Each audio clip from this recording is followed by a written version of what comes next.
देखें जरा नेक्स्ट पे पार्ट नंबर 3 को। अच्छा, एक दफा फिर हमें जाहिर है सेंटर के कोऑर्डिनेट्स चाहिए, हमें स्मॉल a चाहिए, स्मॉल b चाहिए, ताकि एलिप्स की इक्वेशन हम लिख सकें। और सेंटर के कोऑर्डिनेट्स हम कैसे फाइंड करेंगे? सिंपली इन दोनों वर्टिसेस में मिड पॉइंट फार्मूला अप्लाई कर दें या दोनों फोसाई में मिड पॉइंट फार्मूला अप्लाई कर दें, सेंटर के कोऑर्डिनेट्स आ जाएंगे।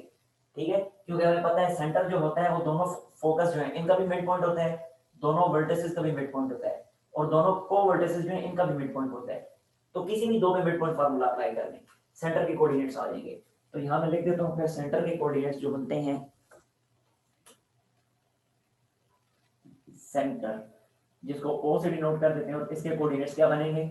देखें 3√3 minus 3√3 divided, sorry divided by 2, सही है, डिवाइडेड बाई 2, और 0 प्लस 0 डिवाइडेड बाई 2, जो कि बन जाएगा 0 0। ये आगे सेंटर के कोऑर्डिनेट्स हमारे पास। अच्छा, सेंटर के कोऑर्डिनेट्स आगे अब हम फाइंड कर लेते हैं स्मॉल ए, स्मॉल बी, स्मॉल ए और स्मॉल बी।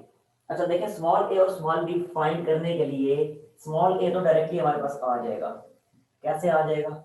स्मॉल ए क्या होता है? ये आपके सामने लिखा हुआ स्मॉल ए, ये होता है सेंटर से लेके वर्टेक्स तक का डिस्टेंस। ठीक है, अब यहाँ पे आपके सामने बिल्कुल मुझे बताएं कि इस केस में स्मॉल ए की वैल्यू क्या आ रही है?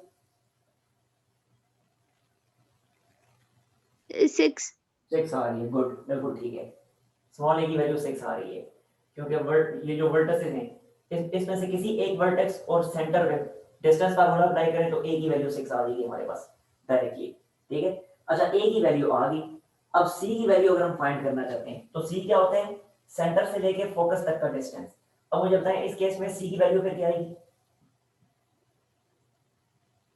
3√3 बिल्कुल ठीक है, गुड। सी की वैल्यू आ जाएगी 3√3। जब ए और सी आ गए तो बी डायरेक्टली हम फाइंड कर सकते हैं यूजिंग दिस फार्मूला। तो c square is equal to a square minus b square, जो कि बनेगा 3√3 square is equal to 6 square minus b square. तो ये बी स्क्वायर क्या आ जाएगा? 36, और ये बनेगा 3 का स्क्वायर 9, 9 3 27, जो यहाँ क्या हो जाएगा सब्ट्रैक्ट। तो बी स्क्वायर की वैल्यू हमारे पास आ जाएगी 9 और बी की वैल्यू आ जाएगी 3, नॉट प्लस माइनस है, रीजन अभी आपने खुद ही बता दी थी। बी की वैल्यू आ गई 3। अच्छा, ए बी सी तीनों फाइंड हो गए। तो जब ए बी सी तीनों फाइंड हो गए तो हम इजीली एलिप्स की इक्वेशन लिख सकते हैं, लेकिन उससे पहले हमें पता होना चाहिए कि हॉरिजॉन्टल एलिप्स है या वर्टिकल एलिप्स है। मुझे पता है कौन सा एलिप्स है ये? horizontal हॉरिजॉन्टल एलिप्स है, बिल्कुल ठीक है। तो हॉरिजॉन्टल एलिप्स के लिए इक्वेशन यही होती है x square by a square plus y square by b square. तो required ellipse will be x square by a square plus y square by b square and this is equal to 1। अब values put कर दें a और b की, तो x square by a की value क्या आई थी हमारे पास? 6 थी, तो a square means 36 plus y square by b square, b की वैल्यू क्या आई है 3, तो b square का मतलब है 9 इज इक्वल टू 1। ये आ गई एलिप्स की इक्वेशन। अब हमें वर्टिसेस फाइंड करने हैं, तो देखें वर्टिसेस क्या बनेंगे?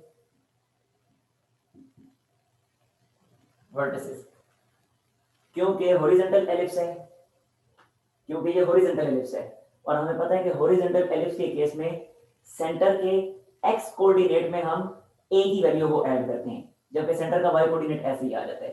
ठीक है, तो देखें जरा ये एलिप्स, ये दरम्यान में लगाता हूं, सॉरी ये वर्टिसेस दरम्यान में मैंने लगा दिया कॉमा। एक मिनट ठहर जाए, ठीक है।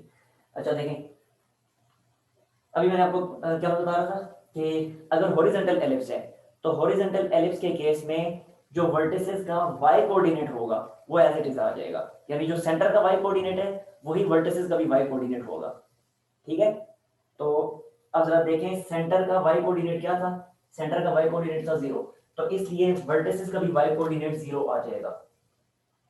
ठीक होगा, और अगर वर्टिकल एलिप्स होता तो जो सेंटर का x कोऑर्डिनेट होता वही वर्टिसेस का x कोऑर्डिनेट होता।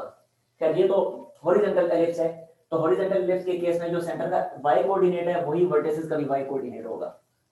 अब बाकी बात रही वर्टिसेस के एक्स कोऑर्डिनेट की, तो अभी मैंने क्या बताया कि सेंटर के एक्स कोऑर्डिनेट में ए की वैल्यू को ऐड सब्ट्रैक्ट करना है। अब ए की वैल्यू क्या है 6, तो इसका मतलब है इसको ऐसे लिखा जाएगा 0 प्लस माइनस 6, यानी सेंटर के एक्स कोऑर्डिनेट में ए की वैल्यू को ऐड सब्ट्रैक्ट किया तो बना 0 प्लस माइनस 6। हो गया क्लियर? Yes sir. तो अब ये बनेंगे क्या दोनों सेंटर, एक बनेगा -6 0 और दूसरा बनेगा 6 0। ये वर्टिसेस आ गए हमारे पास। अब आते हैं कोवर्टिसेस की तरफ। कोवर्टिसेस, तो कोवर्टिसेस जब हमने फाइंड करने हैं तो हॉरिजॉन्टल एलिप्स के केस में, जैसे ये हॉरिजॉन्टल एलिप्स देख लें आपके सामने, हॉरिजॉन्टल एलिप्स आपके सामने है और वो भी हॉरिजॉन्टल एलिप्स ही है। तो देखें जरा, जब कोवर्टिसेस हम फाइंड कर रहे होते हैं तो जो सेंटर का एक्स कोऑर्डिनेट होता है वही दोनों के दोनों कोवर्टिसेस का भी एक्स कोऑर्डिनेट होता है। समझ आ गई? अब सेंटर का एक्स कोऑर्डिनेट 0 है तो दोनों कोवर्टिसेस का एक्स कोऑर्डिनेट भी होगा 0। ठीक होगा? जबकि कोवर्टिसेस के वाई कोऑर्डिनेट की तरफ जब हम आएंगे तो सेंटर का जो वाई कोऑर्डिनेट है उसमें बी को ऐड सब्ट्रैक्ट करना है। तो देखें सेंटर का वाई कोऑर्डिनेट 0 था, तो इसमें जब बी ऐड करेंगे तो कोवर्टिसेस का वाई कोऑर्डिनेट बी बनेगा, और जब इस 0 में से बी सब्ट्रैक्ट करेंगे तो वाई कोऑर्डिनेट इसका -b बनेगा। समझ आइए? तो फिर b को ऐड सब्ट्रैक्ट करेंगे और b क्या है 3 है, तो ये लिख दिया मैंने 0 प्लस माइनस 3। हो गया क्लियर? और अब ये बनेंगे दोनों कोवर्टिसेस, एक बनेगा 0 माइनस 3 और दूसरा बनेगा 0 प्लस 3। ये क्लियर हुआ या नहीं हुआ? Clear sir. अच्छा, अब इसका लेंगे स्क्रीनशॉट और पैरामीटर सारे हमारे पास पूरे हैं। अब जस्ट मैंने एरिस ड्रॉ करना है, लेकिन पहले स्क्रीनशॉट में फिर इसको मैं मिटा के करके दिखाता हूँ। Done sir. अच्छा,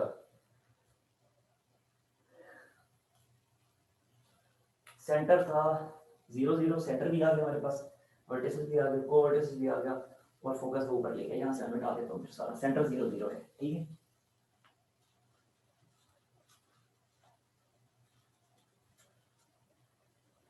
तो देखें फिर ये ड्रॉ कर दिया X axis Y axis, centre 0 0 है तो इसका मतलब है ये एलिप्स का सेंटर है। ठीक हो गया? और क्योंकि हॉरिजॉन्टल एलिप्स था तो हॉरिजॉन्टल एलिप्स है तो फिर ये एलिप्स इस तरह से ड्रॉ होगा, ऐसे और ऐसे। ठीक होगा? अब जो वर्टिसेस हैं वो हैं 6 0 और -6 0, तो देखें ये आ गया 6 0 और ये वाला आ गया -6 0। वो वर्टिसेस 0 -3 और 0 +3, तो इसका मतलब है ये है 0 3 और ये है 0 -3। जबकि इनके नाम क्या थे वर्टिसेस के थे ए और ये कोवर्टिसेस थे बी। जबकि ये फोकस, एक फोकस, ये दूसरा फोकस। अच्छा, फोकस के कोऑर्डिनेट्स क्या थे ये ऊपर लिखे हुए हैं। एक है 3√30, तो ये है 3√30 और ये वाला है -3√30। ठीक है? ये वाला फोकस एफ है और ये वाला फोकस एफ डैश है। और बस खत्म, कर ले स्क्रीनशॉट ले ले।